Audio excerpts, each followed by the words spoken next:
Hello again, folks, and I thought I'd do a precursor video to a few of the upcoming videos that I will be doing or releasing shortly.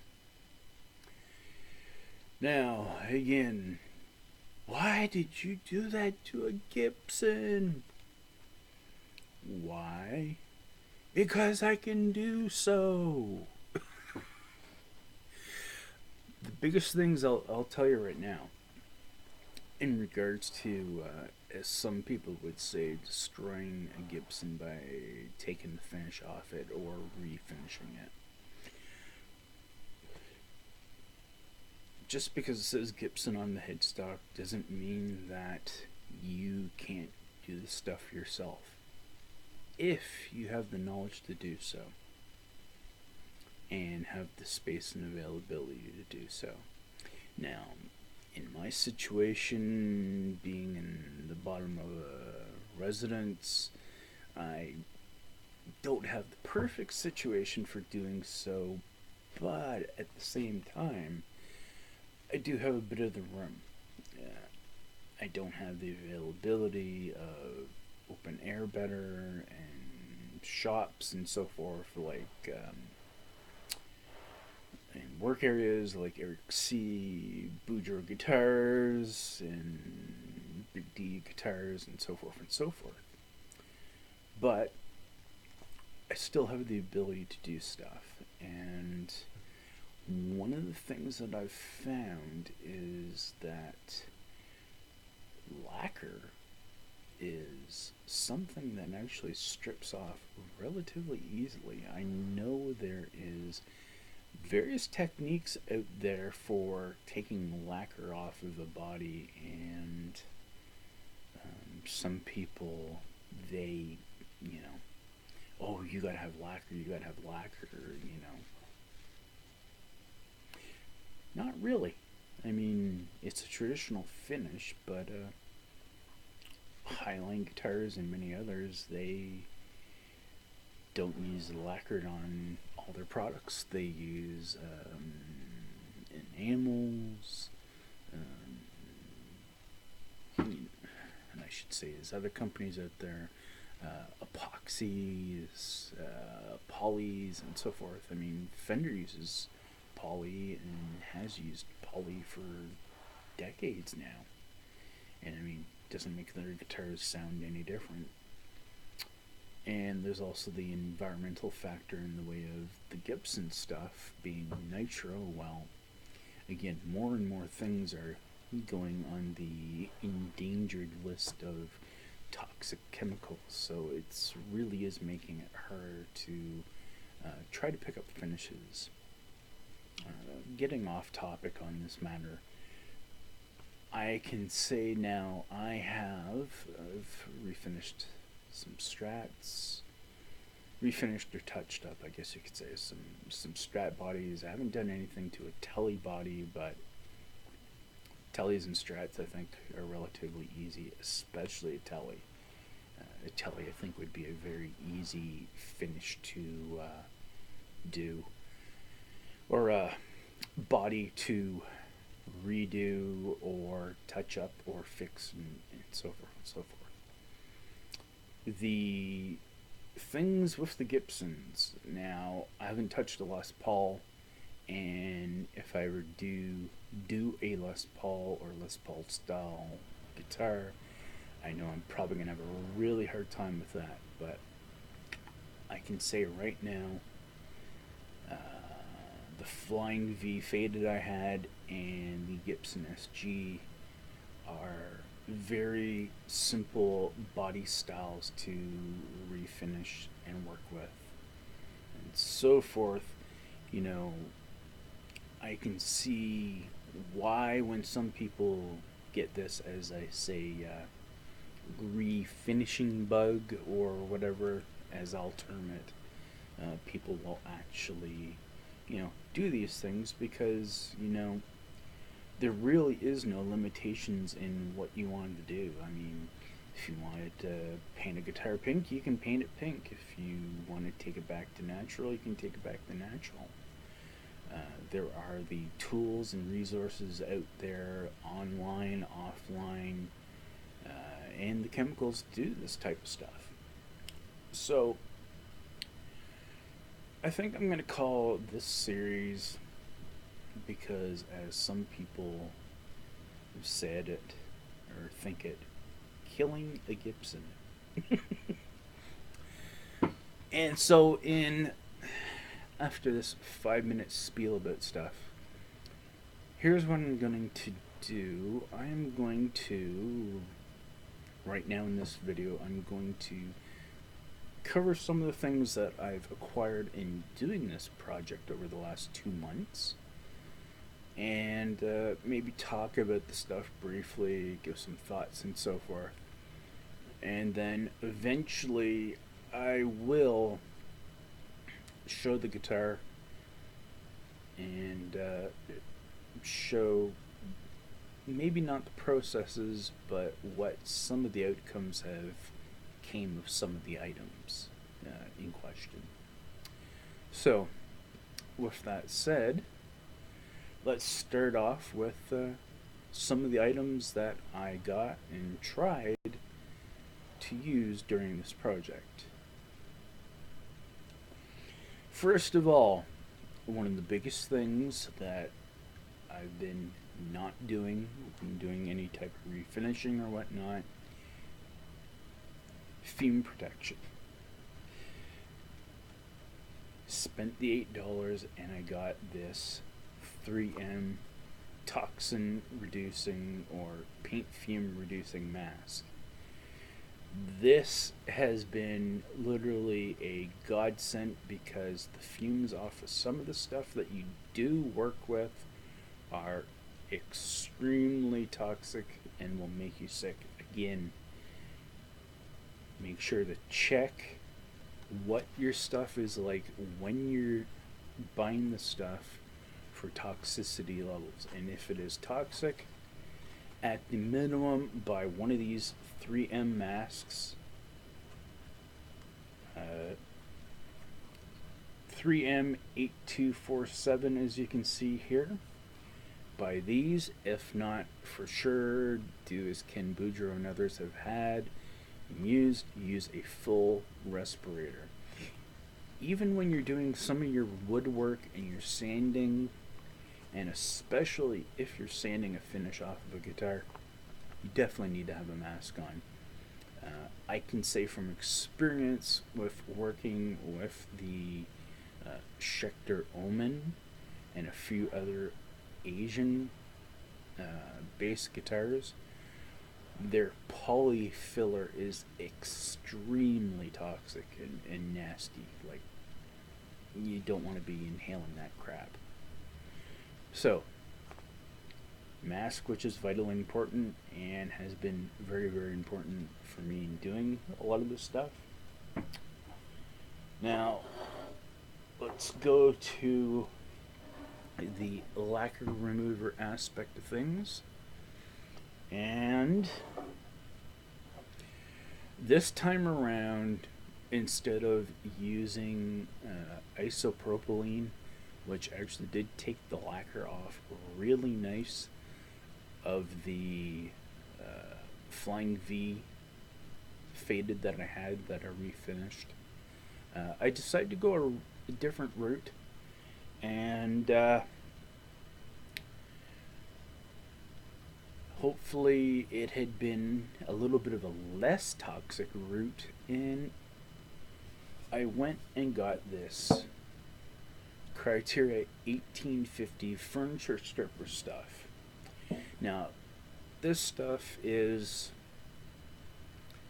not too toxic. It's a little toxic. I would say probably if you're in an open aired room, you probably wouldn't have to wear a mask, but if you were in a closed room that was, say, like 10 by 10 or something like that, you want to wear a mask with this. It's still toxic enough. Whereas if it was open air, you definitely could get away with not wearing a mask. As this stuff says, fast acting liquid formula, Removes multiple layers of paint, varnish, urethane, and lacquer. Well, in the case of the lacquer, this stuff, when I did put it on thickly on the finish, I did actually have the lacquer on the body come off very, very well. To note, definitely anything close to plastic or binding or even the fiberboard faceplate of the fender headstocks, you do want to make sure they're taped off and protected, because this will get it down. Actually, at one point in time, I did actually use this on the fiberboard front of the headstock to take it down just to see what it would do, and it did, but I used it very, very sparsely over the area. Okay, as it says here, non-flammable, safe, low VOC, safe to use on metal, stone, brick, and concrete, safe to use on wood, even antique and veneers. One-step stripping, no afterwash required, no neutralizing necessary. And it's true. This stuff, you just put it on. As I said, with the, I used a brush, you put it on, and you can actually, once it soaks there for about 5 minutes or so, you can actually take the brush and you actually can start pushing it away. Otherwise, you can take a rag, wipe it away. And for the most part, I believe I got like 99% of the lacquer and tint off of the SG Special with it. So, next off, clearing the headstock. Now, I really liked a clear, a gloss clear headstock on these guitars, and I feel that they're terribly, terribly done. So I want to try to experiment with some things, and again, taking into the factor of things the toxicity nature of some sprays and sealants and so forth.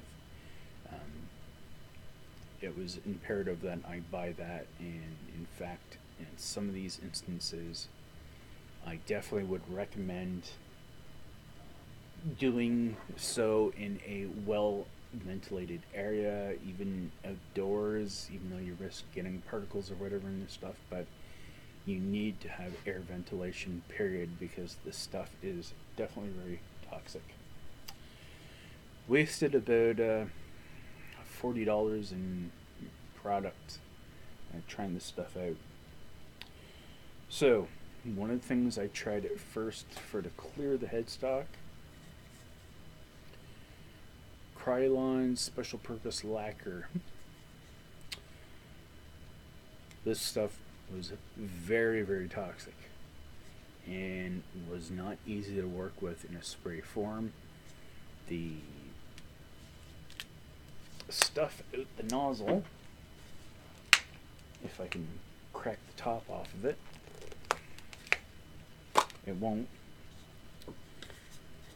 This nozzle does not work, and it sprays really, really bad.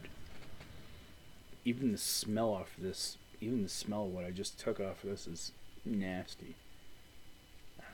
This stuff does give a nice lacquer clear thing, but it's hard to build up. Might work if you're actually using it over the body of the guitar. I wouldn't 100% recommend it on a headstock. It would be rather hard to work with. Now, my next choice, and I believe I only bought one bottle of this, so, and there's still some of this in the thing, as you can hear. This stuff is Rust-Oleum's Painter's Touch 2x Ultra Cover Semi-Gloss Clear. This stuff with the nozzle does spray better. The nozzle does spray better than this junky nozzle on this Krylon lacquer. This stuff is slightly less toxic, but still is toxic. In my experience with this, I would say it does kind of give nicer coverage, but as soon as you spray it on, you'll automatically get like that orange skin, orange peel kind of effect, and you can't really spray the stuff on very heavy because then you get the whole drooping kind of garbage going on. Then you're pretty much have ruined your surface and you have to restart again, which I ran into multiple times.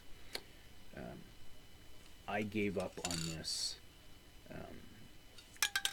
after about 2 or 3 attempts, and the amount of spray and toxin that lays around after the fact, even though it dries relatively quick and is good.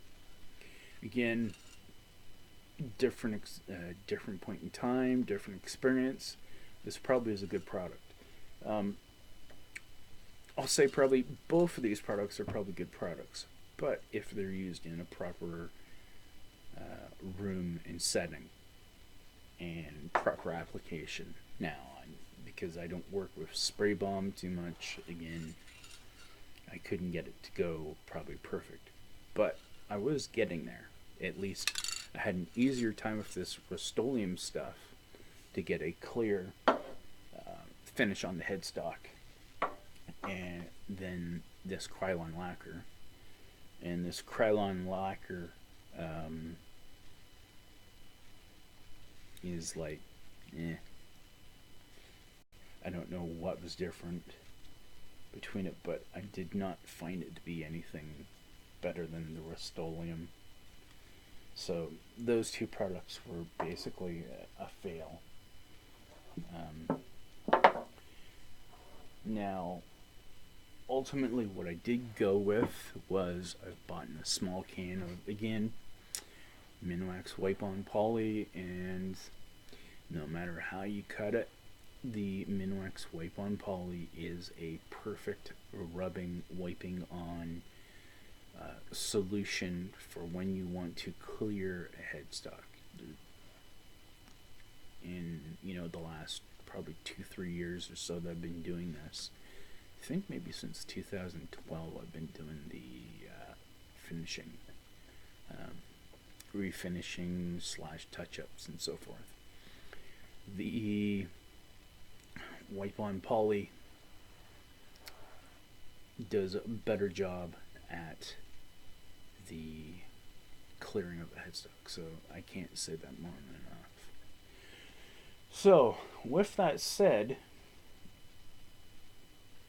I'm going to cut this video short of 20 minutes, and I'm going to now record another video with a further update.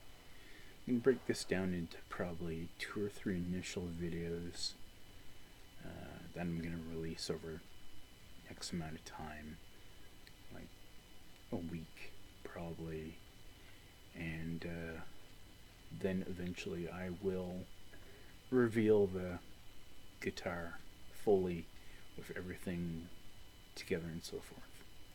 So with that said, I hope you've enjoyed me rambling on for the last almost 20 minutes, and hope you look forward to seeing what's came out of this Killing a Gibson series that I'm uploading, and what is ultimately going to happen with the 08 SG Special I got. Take care everyone, and catch you later.